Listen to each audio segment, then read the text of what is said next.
Et on va retrouver notre correspondant à Abuja, la liaison étant rétablie avec vous, Moïse Gomis. Merci d'être avec nous, Moïse. On vous entend, a priori. Je disais tout à l'heure que la mort donc, de ce numéro 2 de l'organisation État islamique, Moïse, avait été annoncée par le président américain. Opération menée à la fois par les forces armées du Nigeria et celles des États-Unis. L'armée nigériane confirme donc la mort de cet homme aujourd'hui lors d'une conférence de presse, c'est ça ? Effectivement, l'armée nigériane a confirmé ce matin par une déclaration du porte-parole de l'armée nigériane, le général Yuba, qui exceptionnellement a réagi très vite pour reprendre le narratif de cette histoire qui est importante pour le Nigeria, puisque Abu Bilal Minuki est un des cerveaux de l'État islamique en Afrique de l'Ouest et dans le Sahel.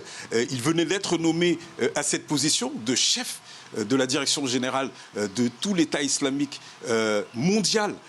Et cette nomination a coïncidé avec des opérations qui ont été menées ici au Nigeria, avec la mort notamment de 12 officiers, c'était au mois d'avril dernier, et la mort de ce cerveau de l'État islamique en Afrique va certainement déstabiliser cette organisation qui peut-être va avoir une autre personne qui va prendre le relais. Mais en tout cas, pour l'armée nigériane, c'est un succès qu'elle revendique.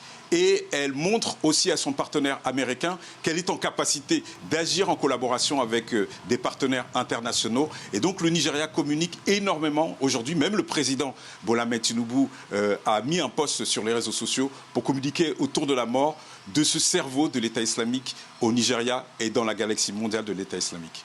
Voilà donc pour cette opération et ces confirmations. Moïse, on ne peut pas ne pas évoquer ce qui marque les esprits et ce qui est effroyable, ce qui s'est passé dans l'état de Borno, sans lien avec ce qu'on vient de développer bien sûr, c'est cet enlèvement, celui de dizaines de jeunes écoliers kidnappés par des djihadistes présumés, toujours dans cet état de Borno.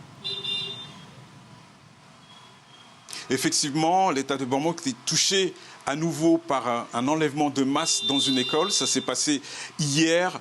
Des enfants du primaire et du secondaire d'un établissement à Askira. Askira, c'est une localité qui est juste à côté de la forêt de Sambisa. Et la forêt de Sambisa, on le rappelle, c'est l'un des sanctuaires importants de Boko Haram depuis des années. Et donc, c'est un mode opératoire habituel de Boko Haram, même si cette opération n'a pas encore été revendiquée. Donc, des enfants qui ont été pris, certains ont pu s'échapper durant cette opération, mais des enfants qui ont été pris en captivité par des hommes armés, des hommes à moto. Une information qui a été confirmée par le président adjoint de l'Assemblée de l'État de Borno. Donc pour l'instant, on n'en sait pas plus, mais en tout cas, ces enfants qui sont en captivité, et c'est une nouvelle fois des parents de l'État du Borno qui sont frappés par cette nouvelle calamité.